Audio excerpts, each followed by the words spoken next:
Это видео не для того, чтобы отбить у кого-либо охоту заработать, а для того, чтобы дать вам сравнительные преимущества, избегая отраслей, в которых процент неудач выше, чем в других. Откройте глаза на реальность бизнеса. Встречайте новое видео о тех стартапах, которые лучше не начинать. Согласно статистике, шансы на успех в этих отраслях крайне невелики. Согласно недавнему исследованию, до 90% стартапов терпят неудачу. В большинстве отраслей средняя частота отказов составляет 10% в течение первого года, а со второго по пятый год она возрастает до 70%.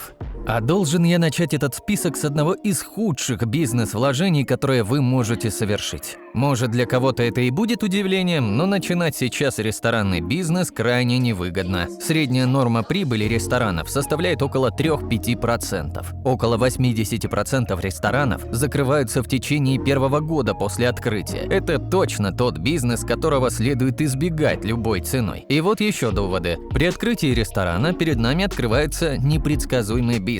Высококонкурентный, с низкой нормой прибыли, высокой частотой закрытия, подверженный изменениям рынка и внешним воздействиям, также требующий крупных первоначальных инвестиций для начала работы. Соотношение риска и вознаграждения здесь работает не в вашу пользу. Вкус и качество вашей еды, хотя и важны, не будут играть значимую роль в успехе этой бизнес-модели. Основная борьба идет в областях, о которых вы, возможно, еще не представляли. Например, прогнозирование спроса, хранение продуктов питания и качество морозильной камеры. А еще отходы, воровство, рабочие дни в течение недели, нехватка персонала, местная конкуренция, коммунальные услуги и накладные расходы. Многое работает против вас при доходности в 5%. Как правило, треть выручки обычно направляется на себестоимость проданных товаров, еще треть – на оплату труда, а остальная часть должна приходиться на любые дополнительные накладные расходы. Кроме того, когда вы владеете рестораном, особенно на стадии роста, вам нужно будет полностью погрузиться в этот бизнес. Так что забудьте о выходных и праздничных днях, времени с семьей и своей общественной жизни в целом. Вместо того, чтобы заниматься обычным ресторанным бизнесом, возможно, сначала вы подумаете и остановитесь на простом фудтраке или компании, которая работает только на доставку или на вынос, прежде чем решиться на открытие собственного ресторана. Следующий бизнес, от которого следует держаться как можно дальше, это индустрия ночных развлекательных заведений. Я помню, как помогал родителям моего друга убираться в ночном клубе на следующее утро по субботам и воскресеньям. Честно говоря, это было довольно мерзко, но я был свидетелем того, как они готовились каждую неделю, надеясь на хорошую явку, чтобы можно было зарабатывать деньги на входе и на продаже напитков. Стоимость открытия собственного ночного клуба будет зависеть от местоположения. Если вы открываете ночной клуб в небольшом населенном пункте, предполагаемая стоимость составит несколько миллионов рублей, в то время как открытие клуба в крупном городе может обойтись в более большие суммы расходов. Средний чек открытия такого бизнеса обходится в десятки миллионов рублей. Также у вас есть расходы, такие как аренда помещения, лицензия на продажу алкоголя, надо платить зарплату персоналу, диджеям и исполнителям. Нужно содержать охрану, потому что когда люди выпивают слишком много, что-то случается нехорошее. Не забываем коммунальные услуги, дизайн интерьера и покупку оборудования. Процент того, что вы прогорите, составляет около 75% или даже 90% в некоторых местах. Внешние факторы, такие как погода, могут свести на нет вашу явку на выходные, и вы по-прежнему будете нести все накладные расходы, независимо от того, придут люди или нет. Послушайте, когда этот бизнес действительно работает, отдача от ваших инвестиций велика. Просто поймите, что обычно это удача, и как только она закончится, ваш бизнес тоже изменится. Помните, главное в этой нише – это маркетинг. Постоянно придумывайте что-то новое и привлекайте знаменитостей. Люди, помимо хлеба, всегда хотят еще и зрелищ. А вот сейчас будет очень интересная информация для вас. В автономном бизнесе есть одна ниша, которую вам следует избегать. Да, сама идея покупки франчайзи и вендинговых аппаратов хороша. Продавать еду и напитки людям – это неплохо, но есть ведь еще те, кто покупают не кофейные машины, а банкоматы и думают предоставлять услуги выдачи денег людям как представитель коммерческого финансового учреждения. Этот бизнес и тот факт, что он в этом списке, может расстроить некоторых из вас. Но основная причина, по которой я его не рекомендую, заключается в его актуальности. Вот вам вопрос. В будущем сохранится ли спрос на эту услугу? Согласно недавнему исследованию, государства в будущем с наибольшей долей вероятности перейдут на безналичный расчет. А, например, 2/5 американских граждан в 2022 году вообще не использовали наличность.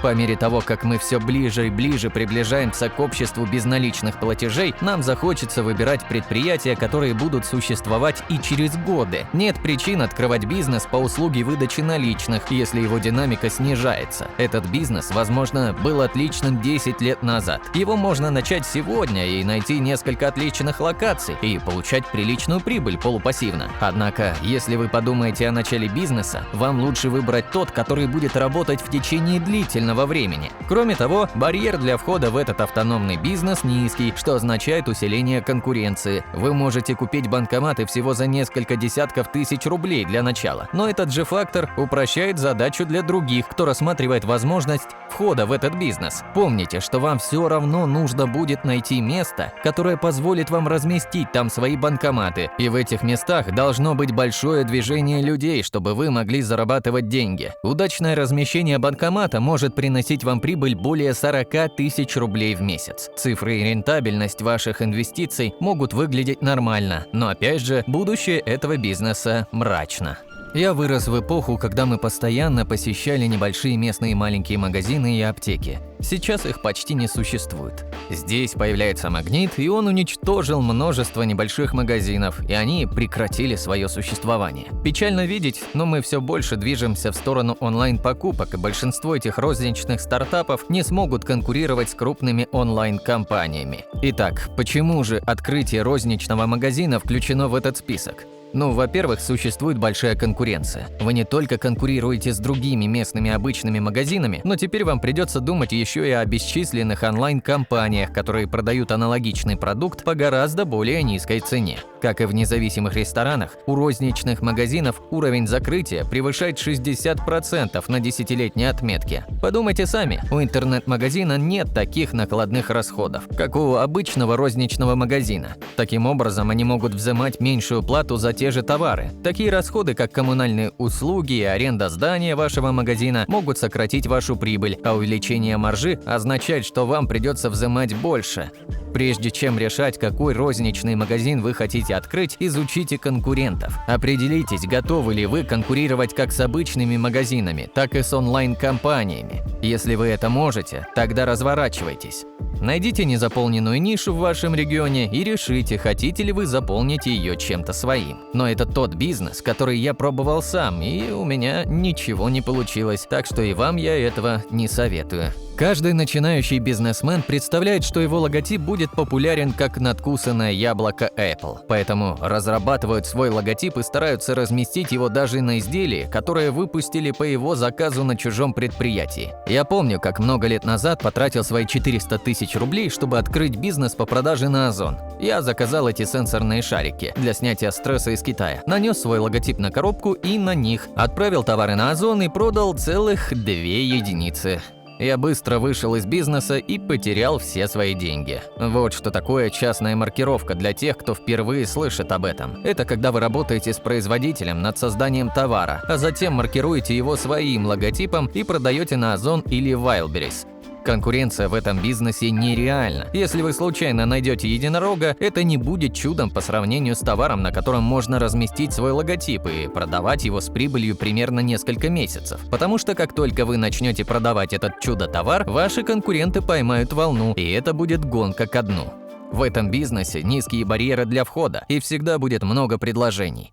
Многие гуру рекомендуют этот стартап, что создает большую конкуренцию в бизнес-нише. Кроме того, зарубежные производители из Китая практически захватили этот бизнес. Этот стартап не сработал у меня, но это не значит, что он не может сработать у вас. Просто это не то, чем мне хочется заниматься. Я бы все-таки предпочел создать собственный интернет-магазин и привлекать трафик на свой собственный сайт. Кроме того, имея свою интернет-площадку, вы можете немного больше оставаться незамеченным вашими конкурентами, использующими расширение браузеров для анализа данных о продажах. Тем, кто говорит, что продавать много ума не надо, не верьте. Бизнес по прямым продажам требует определенного склада ума и характера. И одно дело, когда вы занимаетесь этим самостоятельно, но если ваш друг попросит вас стать частью бизнеса многоуровневого маркетинга, скажите ему просто «нет». Вы всегда услышите истории грандиозного бизнес-успеха в этой сфере, но вы никогда не услышите, что этот бизнес подобен финансовой пирамиде, и 99% представителей таких прямых продаж несут значительные финансовые потери. Деньги зарабатывают только люди наверху этой организации и человек, который вас нанимает. Такие компании, как Amway, Mary Kay, Pampered Chef и Herbalife зарабатывают деньги только на своих консультантах, которые покупают их продукцию. Вместо того, чтобы делать крупную компанию богаче, лучше создайте свой сберегательный или инвестиционный счет на случай непредвиденных обстоятельств или просто отправляйтесь в отпуск на эти свободные средства. Уверяю вас, тот доход, который вы принесете своему здоровью, перекроет любые потери от многоуровневого маркетинга. Еще одним бизнесом с большой долей убытков будет строительство. С одной стороны, вы дарите людям всегда что-то новое и светлое, но обратная сторона медали гораздо мрачнее. Если у вас есть страсть к строительству и вы предлагаете уникальные решения, которые покупатели не могут получить от другого застройщика, убедитесь, что ваши финансы в порядке, прежде чем приступать к работе. Нехватка рабочей силы и проблемы с цепочкой поставок могут растянуть сроки строительства и увеличить время, необходимое для поступления платежей клиентов на ваш бизнес-счет. Тем самым ваша фирма всегда будет нуждаться в оборотных средствах, которых ей не будет хватать. Начать свой собственный строительный бизнес – непростая задача. Вы не только должны быть хороши в своем ремесле, но и стать продавцом на полный рабочий день и консультантом на неполный рабочий день. У строительных предприятий также уровень неудач превышает 60% на десятилетней отметке. Мы живем в мире, где информация играет важную роль, но и в этой сфере есть ниша, которую уже не стоит осваивать. Индустрия печатных СМИ находится в упадке в течение нескольких лет, и ожидается, что тенденция сохранится. Это связано с доступностью цифровых медиа и переходом к онлайн-новостям. Печатные издания сталкиваются с проблемами в привлечении читателей и рекламодателей. Из-за этого печатным СМИ трудно получать хороший доход. Вот несколько причин, по которым бизнес с печатными СМИ может считаться плохим.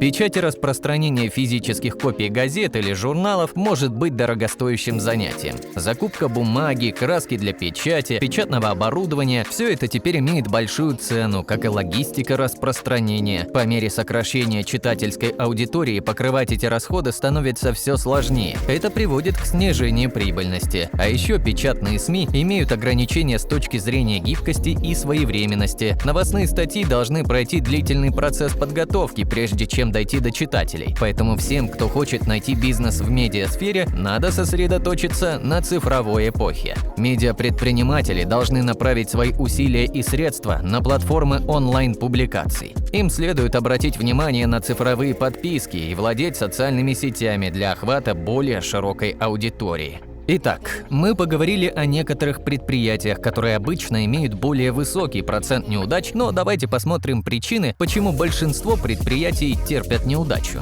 Основная причина – проблемы с движением денежных средств.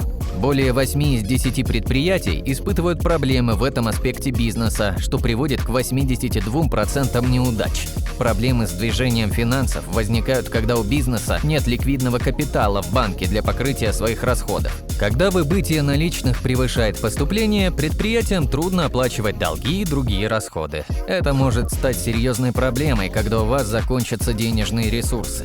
Еще одна причина, по которой бизнес терпит неудачу, независимо от того, какой это бизнес, заключается в том, что он просто не пользуется спросом на рынке. Многие начинающие предприниматели и даже некоторые опытные бизнесмены открывают бизнес без предварительного тестирования, чтобы увидеть, есть ли вообще спрос и клиенты на этот бизнес. Около 35% предприятий терпят неудачу из-за того, что на продукт или услугу, которые они хотят предложить, просто недостаточно спроса. Важно тратить время на маркетинговые исследования и тестирование, чтобы убедиться, что клиенты хотят то, что вы продаете. Этот простой шаг поможет вам избежать потери времени, энергии и ресурсов. Лучшее, что вы можете сделать, это поучиться у других компаний и выяснить, почему они потерпели неудачу. Я исследовал проблему и составил список основных причин, по которым стартапы терпят неудачу. Вот некоторые из них. У фирмы закончились деньги или она не смогла привлечь новый капитал. У бизнеса не было спроса на рынке, большая конкуренция. Выбрали неправильную бизнес-модель, было слишком много нормативных или юридических препятствий. Неправильно оценили свою продукцию, наняли не тех людей, не смогли развернуться, когда потребовались изменения. Есть много предприятий с высоким уровнем неудач просто потому, что большинство людей, решивших начать бизнес, не берут на себя обязательства и не доводят их до конца. Немногие вещи в жизни даются легко. Любой бизнес может быть сложным и трудным. Не позволяйте неудачам в бизнесе кого-то другого помешать вам следовать своей мечте. В конце концов, в любой статистике неудач есть еще более драматичная история успеха, которую можно рассказать. Подписывайтесь на канал и оставляйте комментарии. А я взамен обещаю, что буду делиться с вами всеми своими победами и, конечно же, неудачами в бизнесе. До встречи, пока-пока.